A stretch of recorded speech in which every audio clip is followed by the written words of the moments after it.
The video we provides a tutorial on how to use multifunctional grip feature in AutoCAD. When you select an object in AutoCAD, you'll see grips, those small squares or circles attached to various points on the object.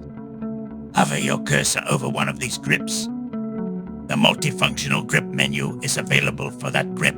The menu provides several options for editing the object. Stretch vertex, add vertex, remove vertex, and convert to line or convert to arc. To cycle through the available options, press the curl key while hovering over the grip.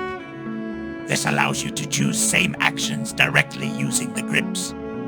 Once you've selected the desired option, move your pointing device to the appropriate location and click to execute the action.